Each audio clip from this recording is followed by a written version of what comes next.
إذا سألت أحدهم هل الأرض كروية الشكل سيجيبك بطبيعة الحال. إذا أتعلم عزيزي المشاهد أن الشكل الدائري لا منتصف له؟ فلماذا تعلمنا في الخرائط التي وجدناها في المدارس وفي المنازل وفي المكتبات خريطة مسطحة بشكل أفقي يوجد فيها على سبيل المثال بريطانيا في المنتصف وأوروبا في المنتصف، بينما تقع أستراليا في أقصى اليمين، أما أمريكا فتقع في أقصى الشمال.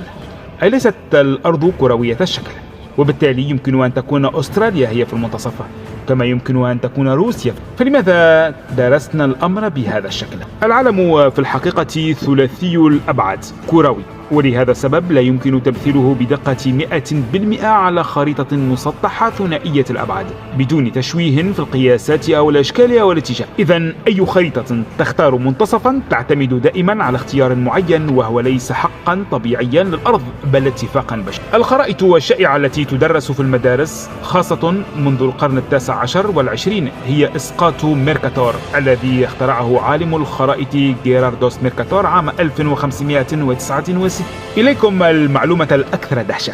في القرن التاسع عشر تم اختيار خط غرينتش أي صفر طول كمركز عالمي لرسم الخرائط وقياس الزمن العالمي والذي نطلق عليه GMT، وكان ذلك خلال مؤتمر دولي حضره ممثلون من دول مختلفة. السبب أن بريطانيا في ذلك الوقت كانت من أقوى الدول في الملاحة البحرية البريطانية كانت تسيطر على التجارة العالمية وقتها. نتحدث هنا عن القرن التاسع عشر، وهو ما يعني أن رسم الخرائط في العالم يظهر أوروبا والمملكة المتحدة البريطانية في المنتصف، وليس لأسباب طبيعية إنما بسبب اتفاق تاريخي سياسي وتقني. فبريطانيا كانت ترغب أن تكون هي في المنتصف، لكن استمرار استخدام خرائط مركزها أوروبا يعكس تاريخا ثقافيا وسياسيا أكثر من تمثيل علمي محايد.